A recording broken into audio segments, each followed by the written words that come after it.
Hey, this is Mike Matthews from muscleforlife.com, and welcome to the Muscle for Life podcast. In this podcast, I interview Scott Herman from Scott Herman Fitness. If you have Googled anything on how to do an exercise, you've probably come across Scott's videos. He's massive on YouTube, has over 500,000 subscribers. He also has his own website, scotthermanfitness.com. He's a BSN sponsored athlete. And now, he's doing some more entrepreneurial things.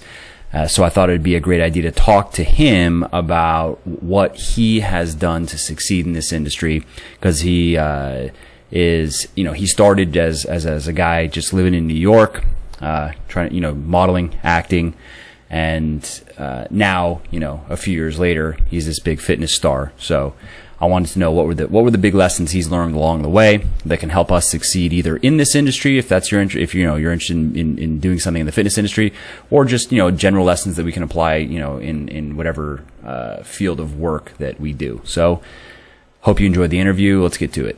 Thanks for coming on the show, Scott. I appreciate it. Yeah, thanks for having me, man. It's a pleasure to finally meet you. Yeah. I mean, everybody knows you. You don't need an introduction, even though I'll give you a little one. Thanks, man. You're too kind. So tell me, how did you get started in fitness? Did you play sports in high school, or did you play in college, or where did it start for you? Yeah, I've been into sports my whole life. My dad was, really adamant about making sure we were active as kids and learned all about team building. Started off with baseball, actually, which I kind of grew up to hate. Yeah, same here, actually. I started playing baseball when I was 9 and then ditched it for hockey. Oh, really? I ditched it for soccer. Oh, cool. You know what it was?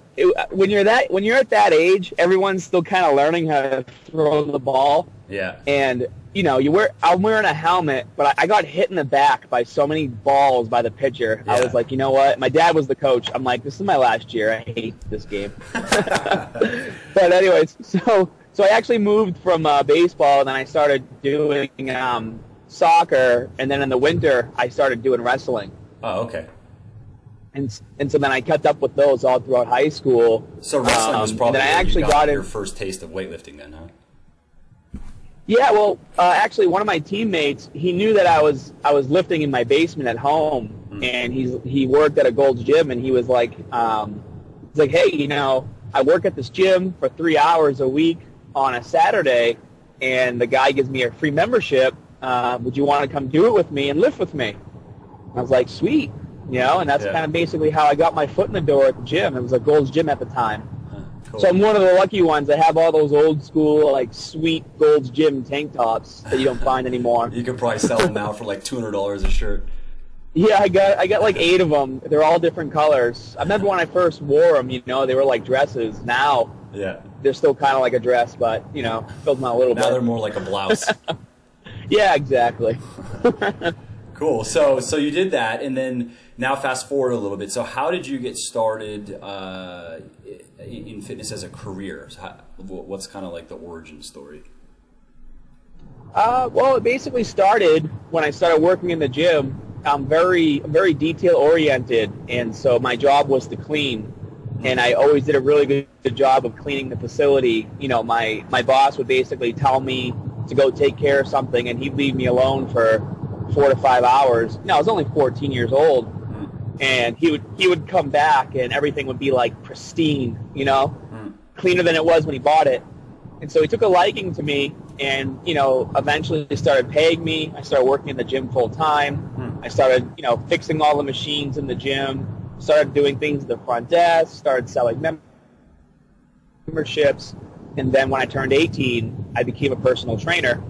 And basically kept making my way up from there. I became the general manager of the facility I was working in. I was the head trainer of the facility I was working in. That's great. And that was, so my rise pretty much started from the bottom. Yeah. Yeah. And when did you start getting on the internet? How did that begin for you? I started doing my YouTube channel when I was living in New York in 2009. Okay. And it basically started because that was the first time in my life where I actually was not a part of any gym. I was living in New York. I was pursuing, a career in the entertainment business, and got to a point where I started to really miss the gym. I miss being in the gym every day. I miss seeing people every day. I just miss being around that atmosphere all day long, you know? Yeah. And so I decided that I wanted to make YouTube videos, and I'd start talking about different subjects, and I'd answer questions from my community members in my apartment room. And then from there, I basically decided that I was going to move home and do this full time instead of staying in New York and, you know, dealing with that whole part of the industry. Yeah. So when you made that decision, was that like pretty early on? Was there just where you saw like, hey, this could be something, I'm just going to go for it? Yeah, well, basically, I contacted, you know, my buddy that I had worked for. I mean, I worked for the same guy. His name is Dave. I worked for him for about 10 years. And so when I decided to come back, I got a job at one of his gyms working as a personal trainer while I built my business on the side. That's cool. And then when I built it up to a point where I could sustain my income to cover my bills and make some money, then I basically stopped working at the gym and I started doing my own business full time. That's great. And along the way, I mean, now it's because, you know, I've had people, I'm sure you get asked a lot, right, from people that either want to get in the industry or just, you know, they want to learn anything that they can learn from you that might apply to what they're doing. Maybe it has nothing to do with fitness, but it's kind of, you know, if you're on the outside looking in and you look now at, okay, Scott Herman Fitness, you're huge. You have, I mean, a bajillion views on, you know, on YouTube. You have all these followers and stuff, but it's cool to hear kind of like, you know, this is a process just similar to working out. It took years of work, and, you know, when you started it, I'm sure when you put your first YouTube video online, I don't know if, I mean, did you have like this vision of what it could be, or was it just something where you're like, hey, you know, I can help people out, let me see where, I'll just do this and see if anyone cares? Yeah, I mean, pretty much. I know it's how it was for me with my first book. I was like, hey, I don't know, this stuff works, but I don't know if anybody cares. I'll just see what happens. Yeah, I think at the end of the day, Mike, I mean, if you're getting into fitness because you want to help people, I think things kind of unfold on their own. Yeah. If you're getting into it and you're putting videos on YouTube because you want to make, you know, a jackass out of yourself and get a lot of views, yeah, you know what I mean? There's definitely two different sides to the spectrum. Yeah. I had no idea you could even make money posting videos on YouTube. I didn't even know it could turn into a business because I did it at, you know, in 2009. I mean, I would say that I kind of pioneered the trend of building a business on YouTube because when I first started doing it, there wasn't really a lot of people doing it consistently. Yeah. I noticed that people made like 4 or 5 videos and they stopped. Right. But for me, when I put that first video up, I just wanted to find a way to interact with people to talk about fitness and help them. Yeah. Because that's what was missing from my life when I was living in New York. You know, I was not in the gym anymore. I wasn't helping anyone. I wasn't saying, keep your core tight, keep your arms straight, you know? I wanted to do those things again. Squat lower. Stop rounding your back on the deadlift. Stop complaining, you know? Drink some water. Let's go. 2 more reps. What are you doing? Stop sleeping. You know, all those fun things. Yeah. Get off your phone. Yeah. Yeah. So for me, it was more of, okay, you know, maybe this will be something fun that I can do, and I can kind of get back a taste of what I was missing out on by living in the city. Yeah, that's great. And I totally agree that if you focus, and that, I mean, that really applies not just to fitness, but applies to just about any type of work. You know, maybe it doesn't apply to like the professional poker player or some like weird type of, you know, career choices. But if you are willing to put in the time and actually want to help people, I mean, that is really what sets apart people like you. And I would also include myself in that. I mean, I take a lot of time answering people's questions. I answer all emails myself. I mean, I get a couple hundred a day between emails and social media messages and blog comments and stuff. And I have like a very efficient way of going through it, but it's me. I don't have a personal assistant that does it for me. And I don't charge anything for that because I always found that lane. Like that was something when I started working out, I got into it because I just wanted to get girls. I was 17 and, you know, I was getting to, it was like, at that age we're like, oh, okay, so girls like muscles. I realized that, so I'm going to start working out. I didn't know anything. I picked up some magazines and started doing shitty workouts, and you know, and in trying to get help, of course, online, you go on forums and you get all kinds of crazy contradictory advice. And you know, a lot of coaches or online coaches, whatever, which is much more popular now than when I'm 29, so that was like 12 years ago. There wasn't really anybody that I knew of online, but now you have, you know, online coaches are a dime a dozen, and a lot of them, they won't even answer a single question. Like, they won't even, it could be a 5-second answer, a yes or no, maybe you'll get, but if it takes more than typing a paragraph, they're not going to bother. You know what I mean? Oh my gosh, yeah. I mean, that's, I think, what my community likes best about me is that I always take the time to get in there and answer questions and, you know, really try to point people in the right direction. And, you know, it does get tough as you get older, or as you grow your business, Sure. because there's a lot of your time gets limited, yeah.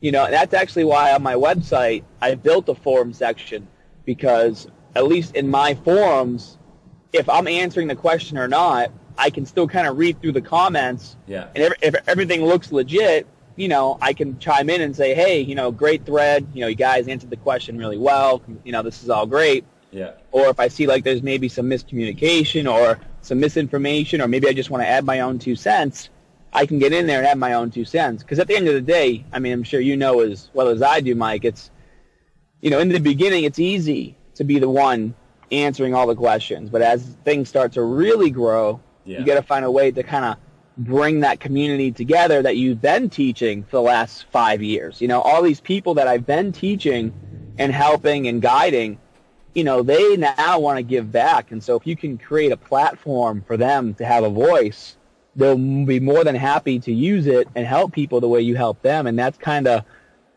what my website is turning into. And I'm happy about that because I can spend more time on content. Yeah. You know? I hear you. I kind of just leave it at, like, I do about 2 hours a day, and I'm able to get through everything I need to get through in those 2 hours. But I hear you for sure. I mean, what you have in terms, I'm sure, like even in just, you know, video comments alone, there's a point where you can't do it anymore, where it just is impossible. But I think that's great that you've set up a way for you to, you know, let, like, everybody knows they can come on your forum and they can discuss things there, and you keep an eye on it and you jump in, you help out.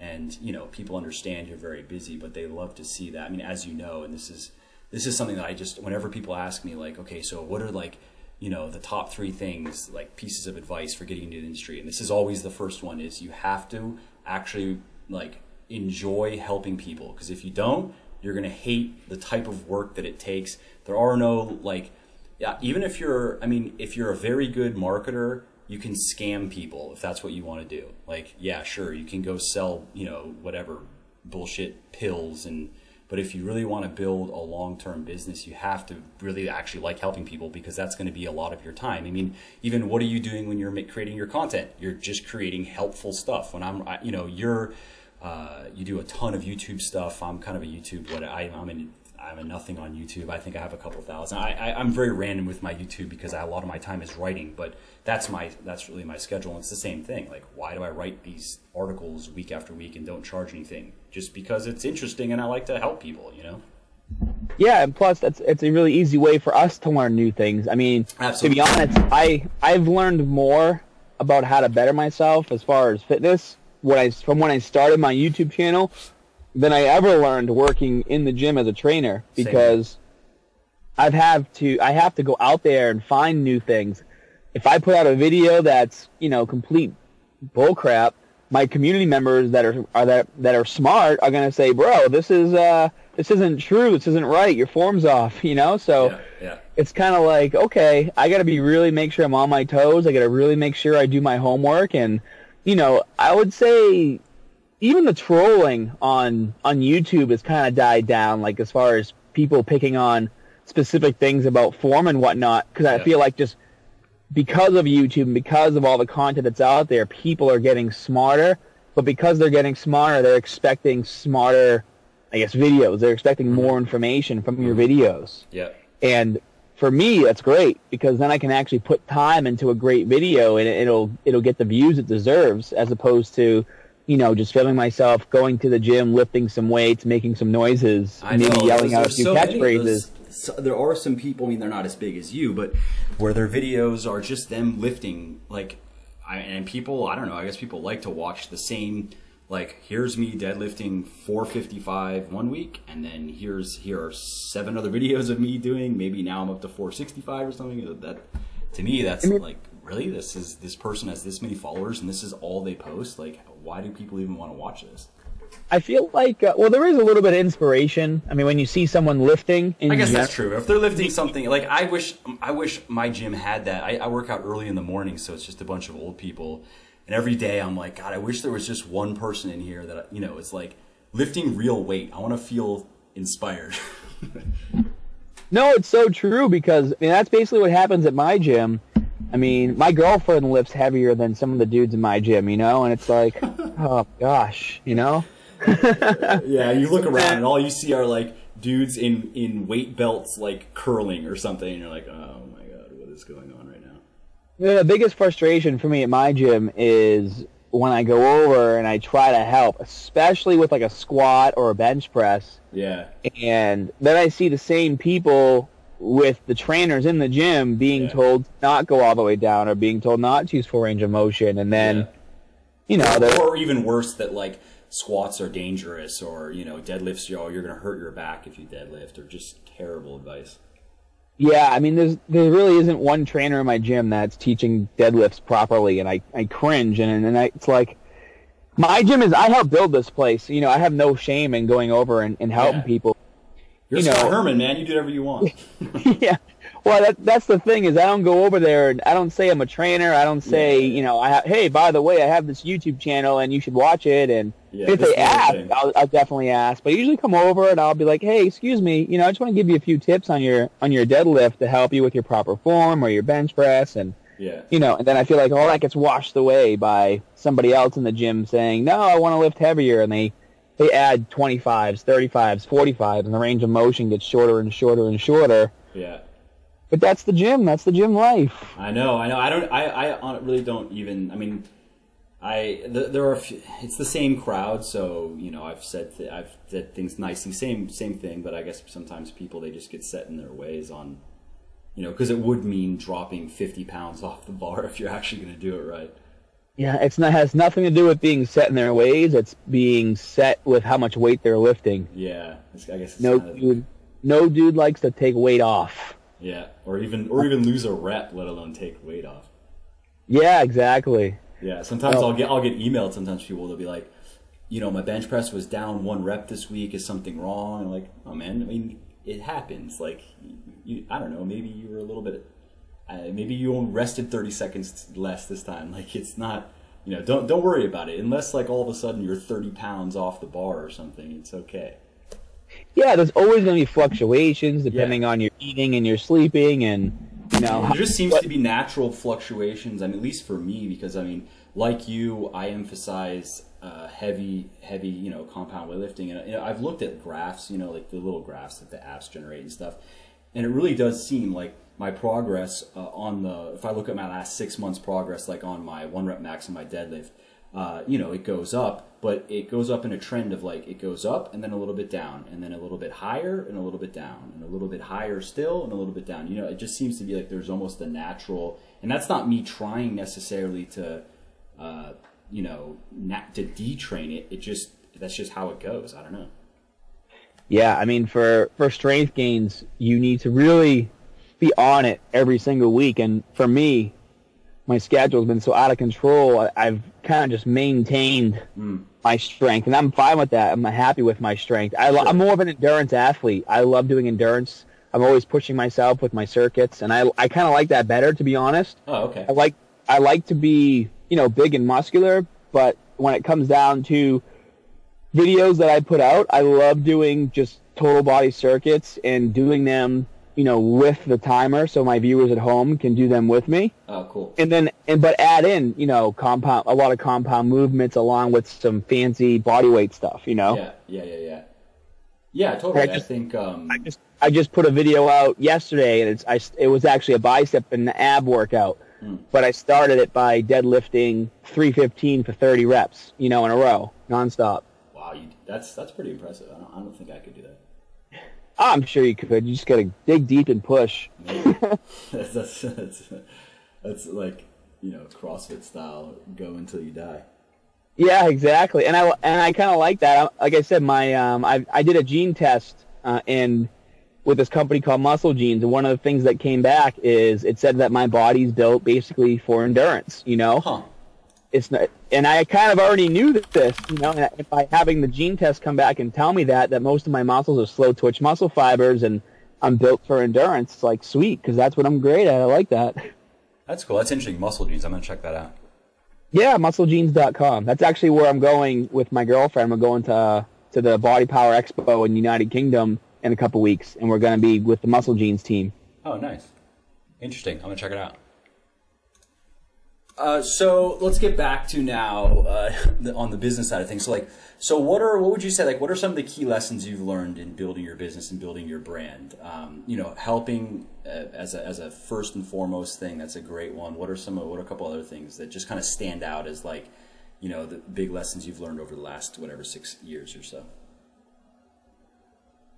I'd say the biggest lesson that I've learned is that if you want to be around for a while, you need to make sure that you have a brand that people can relate to and that they can always relate to. You don't want to be like a Jersey Shore. You know what I mean? Yeah.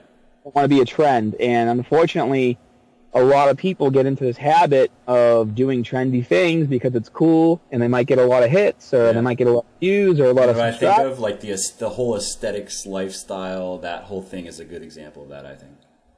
Yeah, exactly. And if you... where everyone's trying to be Ziz, you know what I mean? Yeah. Oh my gosh. My girlfriend posted on her Instagram something about Ziz, and a bunch of people got really mad. It's kind of funny, though. Well, because that lifestyle of taking drugs and drinking, what does it result in? Unfortunately for Ziz, it resulted in him dying. Yeah. He is dead. Allegedly, man.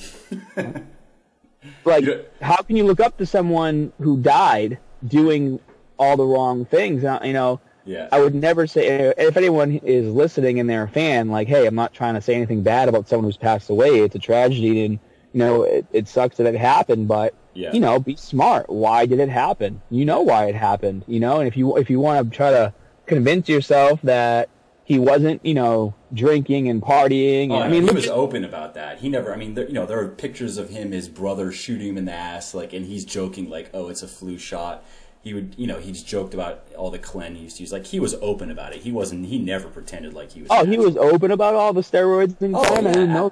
100%, yeah. He used to troll on the MISC forums on bodybuilding.com. There were images of his brother, whatever, chest bra or something, injecting him in the ass, and he's like, flu shot or something. He didn't care, and he would be on cam showing his clen and stuff. He didn't care at all. He never pretended like he was natural. Oh my! I didn't even know that. I never really dove into it. Well, on top of that, yeah, that's ridiculous. So you have that, and then you also have, of course, partying, which you talked about, and I think cocaine use and stuff. So yeah, you're right. It's just that is the kind of life that he was living.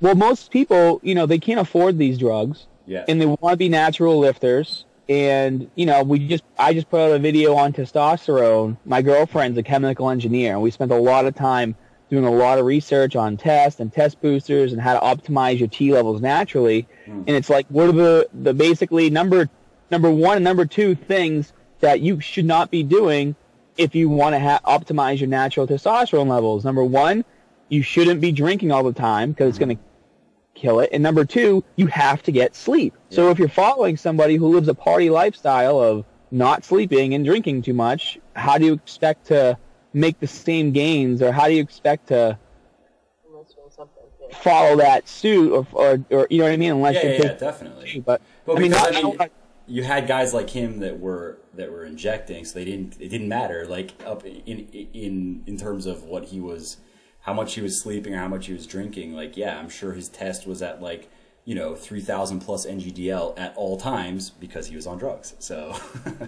well, that's the thing, and as part of what I do for my community, my community lately they've been calling me the Natty King. I've seen a lot of comments on my Instagram, which I think is cool. Yeah. And I hope it sticks. I'm not going to tell them to do it. Well, I guess it just kind of did. But I'm not going to tell people to keep saying that. But it makes me feel good because it feels like finally people are starting to understand what it truly means to be a natural athlete, and they're starting to really have a lot more respect for that. Yeah. Because they're starting to see the differences. And one of the things that I preach on my channel is, to stay natural and, to always give it your best and try your hardest. And, I don't want to become a trend. And so with my videos, I do like to do a little bit of the vlogging. I do like to do some of the fun stuff, but 90% of the time, I'm trying to teach information that's timeless. Yeah. Yeah. Because, you might, maybe you're 18 years old and you're watching my videos and you think I'm cool because, I go out and I do all this cool stuff and, I cause trouble or I say weird things and you think I'm cool. Now, when that person turns 25, 26, 27, 28, 30, 35, yeah.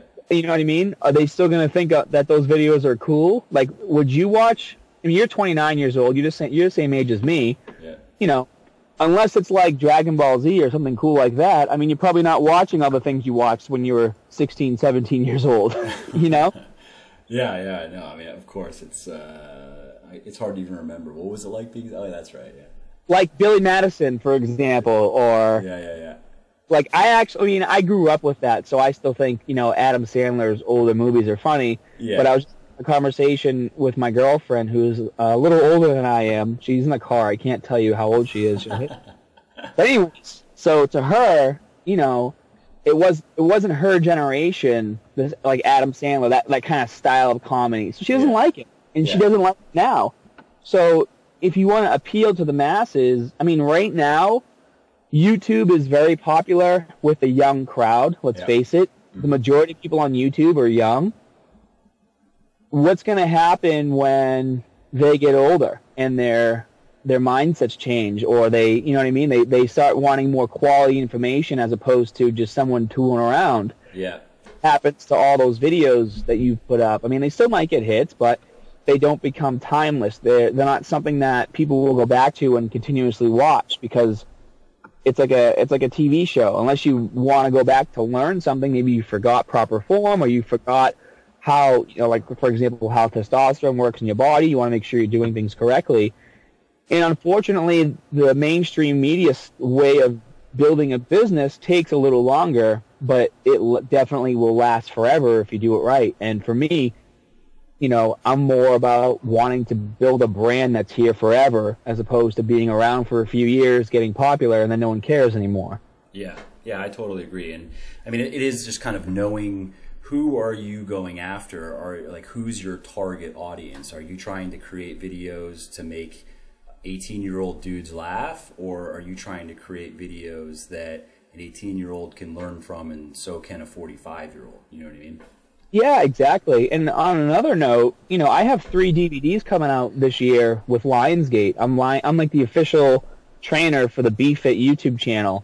Oh, wow. And my first DVD is coming out soon. It's a 30-day six-pack abs series.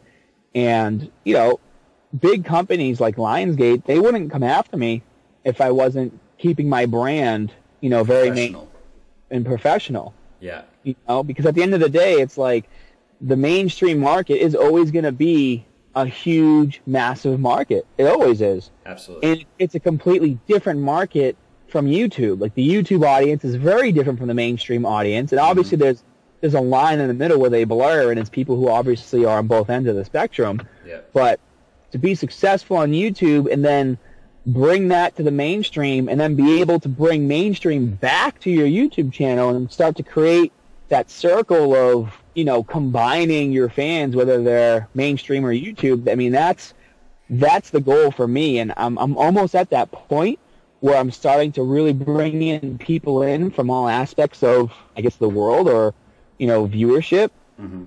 But that, to me, is the ultimate goal. And it's to basically do that and to help as many people as possible by providing quality information. Yeah, that's great. Yeah, I totally agree. Are there any kind of big mistakes that you kind of made along the way, like things where you just well, I learned a lesson there. On the other hand of it, that you think people should avoid? Well, besides all the nude videos that I made and posted, I took those down. That was a big mistake. Are you serious? I didn't know about it. No, I'm completely kidding. I don't know, man. I hear stories about people doing all kinds of weird stuff. It's the internet. I grew up on the internet. Nothing surprises me. I hear anything and I'm like, oh yeah, that probably happened. Well, I get big. Just make a sex tape. That's my advice for anyone listening to this podcast. Kardashians showed us in Paris Hilton. Yeah, that's why every time my girlfriend watched the Kardashians, I'm like, you're famous for having a sex tape. Stop being on TV. I know, and I guess the mom's probably smart. Somebody's smart. I mean, they're idiots. No, it's the mom. Me and Erica and I talk about this, and she's like, if it wasn't for their mom, they would have nothing. Yeah, because somebody is smart. Somebody whores them out to the max, and so it's probably the mom. Yeah, it is the mom. I wish she worked for us. Yeah, she's a mastermind. Look what she did. Like, she can take those idiots and turn that into something. Wow. Can you imagine her? She's sitting down, and she's like, damn it, my daughter just put out a sex tape. Now, how can I turn this into $1 billion industry for my family? Yeah, how do I make $300 million from this? Well, as far as we'll get back on track. So mistakes. Yeah, any mistakes that kind of stand out? I would say there's only really one mistake that I made, and it was an opportunity I had a few years ago where I partnered with Sears, and they wanted to build this whole fitness community, and they wanted to do all these great things, and it sounded great at the time, and it seemed like it was going to be a really good opportunity for my business to grow as well. And what ended up happening is they basically hired me to provide them with social media and videos because that's what I do for a living and that's what I was great at. But then they started telling me how to do it, even though they didn't really have a clue. And so they started having me make videos for specific things that, to be honest, they weren't that intense. They wanted me to make every video under 4 minutes long, so there was obviously no time for me to actually do the workouts. It was just me demonstrating them. And at the end of the day, if I make a 4-minute video and I say, hey, today's workout, you're going to do 15 push-ups and 15 air squats, and you're going to complete 10 sets. And then the video's over, and they're going to be like, go, guys. All right. Yeah. Yeah, and as the viewer, maybe you're a viewer, you don't know much about fitness, you might say to yourself, oh, that seems kind of dumb, that's easy, you know? Yeah. But if you see me say, hey, this is what you're going to do, and then you watch me do it, and you watch me just die. Yeah, and you say, hey, do it with me. Yeah, you go, oh my gosh, I got to try this. Look at this guy, he's in decent shape, and he's about to die. This is going to be a good workout for me. Yeah. And so, a lot of my content, I was with them for about a year, they wanted me to post on my YouTube channel, and to be honest, I feel like I pushed away a lot of my community because my whole thing with my channel was intensity, and things were intense, and crazy drop sets and all this other stuff, and you really got to make sure you know what you're getting into. If you have an opportunity to team up with someone or have a good sponsorship, just because the opportunity's there doesn't mean you need to take it. And so I guess that was kind of one of the biggest lessons I learned, because at the end of the day, that's good advice. It's also, there's a couple points that it's one where, you knew what you were doing, you knew what your people wanted. Sears didn't know that, and it's like you hear that in Hollywood where a script gets written. And then the executive producer, the money guy, is like, it doesn't have enough explosions. Put 5 more explosions in it. And then the writer tries to explain, but that doesn't work. We don't need 5 more explosions. Yeah, you need an explosion on page 15 and 30 and 45. I read it somewhere. It's one of those rules of thumb kind of thing. And that happens in all kinds of industries where the people that have the money, they get to make decisions, but they don't know they don't know what they don't know what they're doing. Just because they have the money, Yeah, they want to feel important. They want to feel like it's probably there. In this case where they heard somewhere, or it was some quote unquote known thing that YouTube videos under 4 minutes are always better. Period. So that's exactly what it was. And I tried to explain to them. I'm like, listen, my video that has over 4 million hits is 20 minutes long. Yeah, and it's reason, you know? Yeah. And then it's just like, well, no, sorry, this research from this group says otherwise, so you're wrong. Yeah, well, that's what it turns into. Yeah. And then there's also the point of knowing, like you were saying, I mean, you had your crowd and you built your crowd, just like, you know, producing certain types of content, producing certain types of video. And you definitely don't want to go that route of being where you look like a sellout, where it's like, oh, well, someone came along and gave him some money and now he's just doing whatever kind of shitty, you know, he doesn't care. And so, yeah, I think that's definitely a good point of, because I've had, I mean, it's a similar thing for me. I've built my following much more on writing. So, you know, because I have books and I write a lot of stuff on my website, which is pretty popular and whatever. And I've had companies approach me to, of course, promote all kinds of products and do all kinds of sponsored content where they'll pay me, you know, they want to put together a big guest post and they're going to pay me to do it. And I've turned every single one away because the products are shit. Like there's just no way I would ever recommend. I would never, if I wouldn't use the product myself, I'm not recommending it. I don't care. Yeah, exactly. And that's what and the posts, like the articles, I have a very specific style of how I write. Like I cite a lot of scientific references. I'm not overly like, I like to explain things in a way that anyone can understand it. But there's just, you know, where sometimes the type of content they would want to post would be garbage. Like I know that my readers would get nothing from that article. They just be like, what? Oh, it's sponsored. Okay, he just got money. Like that's all it would make. That's all it would mean. You know what I mean? Yeah, and people definitely take notice of that. That's for sure. And then on the flip side, they take notice when you know, I'm sure when you stopped that with the Sears thing and got back to what works, I'm sure people then noticed, like, they're probably like, oh, awesome, Scott's back, you know? Yeah, and that's exactly what happened. And you know, I feel like I'm still even recovering now, you know? And even though I'm still, my community's still growing and all these amazing things are happening, you know, I wonder how many viewers have not come back to my channel because they think it's still all about that, you know. But luckily, I've spent the last year putting out really good, intense content and really informational content. So when they do come back and they do stumble... You've made amends. Yeah, exactly. No, I understand. Yeah, no, that's definitely a very important point. I think because it applies to any sort of business where you're going to be the face, and you know, it's a point of integrity, I guess, really. Yeah. Well, at the end of the day, I mean, you got to stick with what works. Yeah. And obviously, you always want to kind of upgrade, and like sure. I guess Madonna's a good example. Like she basically has been in the spotlight forever because she recognizes, you know, when things change. But as long as your core values are always where they need to be, you'll change and you'll make the right decisions, and you'll continue to grow without having to drastically change the whole concept of what you do. Yeah, totally. And of course, I mean, everybody makes mistakes, and as long as you can recognize it and do something about it, that's just part of the process. Yeah, exactly. Or, you know, you got to spend a lot of money in marketing to get everyone back to see your stuff. Yeah, which, you know, may or may not work depending on what we're talking about. If you're selling a product, that's easier. If you're trying to get people to, you know, follow you, that can be harder depending on what the situation is. So what's, are you still there? Is Skype wigging out? No, I'm here. Okay, cool. So what's next for you? What's on the horizon? Well, you have your DVDs. Any other cool projects that, you know, the listeners, you want them to know about? Yeah, well, one of the new things is I've joined to become one of the male faces of MuscleGenes.com, which is why I'm actually going out there.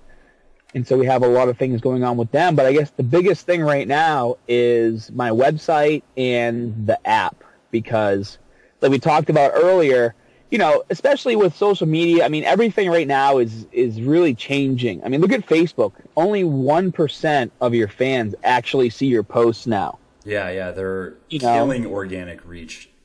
Oh my God. They're openly killing it. They're just saying, we need money, so you better boost your posts or no one's going to see them. Thanks, bye. Yeah, exactly. You know, it's like, hey, I spent 5 years of my life building this huge page with, all this great stuff. And, basically thanks for killing that. And so what I've done, luckily, is I proactively last year recognized this change. And so I turned my website into its own social media where you build your own profile, you add your own photos, you add videos, you make friends, there's friend requests, you can motivate people, you can build a custom avatar. You can post on people's boards on their profile. You can tag people. I basically built the next big thing for fitness. I took all the best things about MySpace and Facebook and Body Space, and I turned them into one simplified version that people seem to really be liking. Wow. And so that's at scotthermanfitness.com, right? Yeah, it's at scotthermanfitness.com. And then over the next month, I'm actually going to be making more changes to the site to make it a little more user-friendly and really geared towards that social media. And then we'll have the app out soon as well. Oh, cool. So you can basically just go on your phone, click the app, and be able to log right into your profile, and then be able to surf through my videos utilizing the app, or you can chat with your friends, or you can go in the forums. You can read the articles, the recipes. I mean, the next big thing that I've seen to have discovered is getting everyone to one place, but make it where they can still have their own unique, profile. Mm-hmm. And if Facebook is going to say, screw you to everyone on there, why I'm going to make a site where even other fitness channels can come and host their content and bring their fans and actually not have to worry about not being able to reach them. Yeah. Yeah, I mean, it is interesting with Facebook. I mean, they need to make money. It's pretty affordable right now, but I was, they had that announcement, I guess it was a couple months ago now, right, where they just openly said organic reach is now shit, so deal with it. I think Facebook knows that it's actually kind of dying down in general, Yeah. and they're trying to just get as much money as possible before that does. I mean, they say that maybe in the next 5 years it might not even be, something that you use. I mean, even my family, like a lot of my aunts and uncles that used to use it all the time, they're like, oh, I hate Facebook now, Yeah. And it's like, wow, if these people in my close circle of friends and family are already saying they don't like Facebook, I can only imagine how many more people are starting to feel the same way. Yeah, totally. Well, that's cool that you did that. So, and it's like obviously has a fitness kind of slant to it, right? So with what you're building, so you can track your progress, and you're saying like motivate people and. Well, at the end of the day, too, your Facebook friends don't want to know how many times a week you go to the gym. Oh, yeah. No, I'm talking about yours, not Facebook. No, that's what I'm saying. So Okay, yeah. At least if you're on my website, you can talk about fitness all you want. Everyone's going to be like, yeah, that's awesome. And they're going to talk about it with you. Yeah. There's all like the funny memes about posting your workouts to Facebook. Yeah, exactly. It's like where it just jokes about why do people do it, which I agree. I don't do it. I don't use Facebook outside of my work. I don't use it at all. I just don't care. Like, it's not the people that I want to stay in touch with. I stay in touch with in person, in real life, or over the phone, or over email. It's just Facebook is just so cluttered. I don't even pay attention to it. Yeah, I mean, and think about that. If that's how you feel, how does the rest of the world feel? Luckily, people still do use it. But, yeah, I mean, we'll see what they can do. They have enough money to like hire the smartest people in the world to try to figure out something. So we'll see. And then you have, Google with G+, if that ever goes anywhere. I mean, I don't know. If I owned Facebook, I would just take my money and I'd go on vacation and play video games all day. maybe that's what Zuckerberg does. Who knows? Yeah, well, he sold it, so he probably does, Yeah, I mean, I don't know if he still holds a position though in the company. I don't know. I mean, it's not sold. It's a public company, so I don't know. Is he still like involved in the day-to-day? Probably not. Probably not. I mean, he sold it for what, like $300 million or billion a few years ago. No. Facebook is just it's a publicly traded company. So he just owns now, a ton of shares, and that makes his net worth whatever it is, $10 billion or I don't know, whatever his net worth is. But he turned down $1 billion. Quite some time ago. I forget who it was that wanted to buy him. But then, yeah, so now it's a public company, so he owns shares, and I don't know if he's still CEO or whatever. I have no idea. Yeah, well, Facebook is buying up everything. They wanted to buy Snapchat, I think, for a couple billion, and they turned it down. They wanted to buy Snapchat for like $7 billion. How do you turn down any? Like, what more do you want? What do you want? There's a point. That's what I said. You know what? I was like, I hope Snapchat dies and these people kick themselves in the butt, because I'd be like, really? Yeah, let's get rid of this thing, because it's only going to be around so long. Done. Like, there's a point where probably, if you have $100 million cash after taxes, beyond that, like, it doesn't matter anymore unless you're the most extravagant human ever and you need to have, like, a $200 million yacht and 7 houses. There's just a point where if you had the money like that, you have more money than you'll ever know what to do with. So what does it matter, Like, there isn't that much of a difference between having... What's the difference between having 200 million and $1 billion? Practically speaking, nothing. You just put it in the bank and live on the interest. Yeah, I mean, even that, but or you invest it at least conservatively, make 8% a year, and do the math.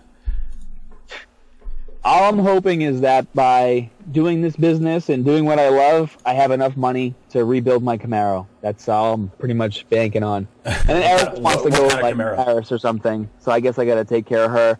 Yeah. I wanna be able to build a house and, I don't know, like, whatever, have some stuff, I guess. I'm not really a stuff person, but... What kind of Camaro? I have a 2010, but I also have an 84 that needs to be rebuilt. It's my high school car. Oh, cool. Nostalgia. Yeah, it's been sitting at my friend's shop for about a year, almost 2 years now, waiting for me. Okay. So that's a motivate. Every day you get up and you're like, all right, I'm getting here's one video closer to my Camaro being restored. Yeah, exactly. And then people are like, why would you want a Camaro? I'm like, 'cause I'm a Camaro guy. I don't need a Bentley. I don't need all that stuff. I'm a simple guy. I like my Camaro. I have my house. Yeah. And the gym. I'm good. Yeah, that's cool. So is there anything else before we wrap up here that you'd like to share with the listeners? I think we already know that, so everyone can find you at scotthermanfitness.com. Is there anything else that you'd like to say before we wrap up?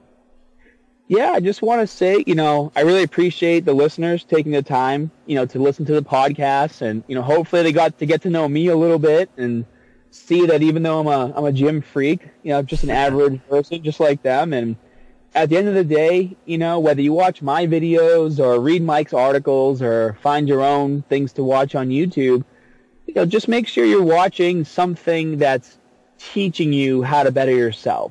And also at the end of the day too, even if you watch one of my videos, everything I say, maybe you think I'm wrong, do your own research. Yeah. Granted, everything I say is always going to be right, but in the event that you think that something you hear isn't correct, don't be afraid to do your own research. I think if one of the things I can be most proud of since I started this business is I've kind of forced people to want to go out and learn more on their own. Yeah. And just because you're teaching people how to learn, and also and teach people how to spot bullshit. Yeah, exactly. And just because you teach them something doesn't mean you're not going to come back to learn more. So you should never be afraid to try to better your community as a whole. You should always try to go for the greater good, because at the end of the day, that's going to help everybody. Yeah, I totally agree. Like I give away a ton of free information that I put a lot of time into because I enjoy it. Like you, it's a learning process. I enjoy writing. I like helping. It just kind of doesn't feel like all work to me. But yeah, I agree that if you give great stuff away, then psychologically when people are seeing that, and then if you have something for sale, there's that wow, he gives his free stuff is this good. His paid stuff must be awesome. You know what I mean? Yeah, exactly. In my website, there's a free version, and there's also a paid version for $7.99 a month. But I mean, for what you get for that low price is just nothing compared to other sites that charge $60 a month or $40. You know what I mean? Yeah. I try to make my site affordable so you can get in there, get the information you need, and you don't you actually happy that you're a part of a site and you're actually getting the info. I mean, all my videos that are on my website, my workouts, my exercises, you know, they come with full descriptions, they come with PDF downloads, they come with photos. Cool. There's a meal plan system, there's exclusive content. I'm always updating the content. So, you know, my goal is to be able to do what I love. You know, everyone has bills. Obviously, I'm building a business to be able to live and survive. But at the end of the day, I'm not trying to take advantage of anyone. If anything, if I could give it away for free, you know, I would. Yeah. But unfortunately, I can't. And I'd be living on the streets making YouTube videos in the alley, you know. Well, which actually could be creative. It could be a social experiment. Yeah. This is the back alley dumpster workout, you know, hardcore chest and triceps. The dumpster is like, what are those called? Like prowler sleds or something, you know? Yeah, like the push sleds? Yeah, the push sleds. So you go push dumpsters. There we go. See, we're already, I'm going to probably have to do that now. Yeah. Can you get shredded homeless? There's the big challenge. Oh, man. That would be so wrong. All right, cool, great. So, yeah, definitely, you know, go check Scott out at scotthermanfitness.com. Chances are you're already come across his videos. If you search pretty much how to do and then anything related to working out, you're going to find Scott Herman. And Scott, I link to a lot of your videos in articles of mine, you know, for form. Like if I'm posting a back type of workout, I link to a lot of your stuff because it's great. Oh, thanks, man. Yes. And like I said, let your podcast listeners know that hopefully I'll be hosting some of your great content on my site too. Yeah, definitely. Yeah, I'm going to put together some stuff, some articles to go up on Scott's website, so you'll be seeing me over there too. Awesome, man. Well, hey, thank you so much for having me. I got to go in and actually do my workout now. Yeah, awesome. Thanks for taking the time. Have a good workout, and I'll be in touch. I'll get your email from Nico, and then you know I look forward to seeing what we can do together. All right, brother. Sounds great. Cool, man. Thanks again, and have a good workout. Thank you, man. Talk to you soon. Okay, bye. Hey, it's Mike again. Hope you like the podcast. If you did, go ahead and subscribe. I put out new episodes every week or two where I talk about all kinds of things related to health and fitness and general wellness. Also, head over to my website at www.muscleforlife.com where you'll find not only past episodes of the podcast, but you'll also find a bunch of different articles that I've written. I release a new one almost every day, actually. I release kind of like 4 to 6 new articles a week. And you can also find my books and everything else that I'm involved in over at muscleforlife.com. All right. Thanks again. Bye.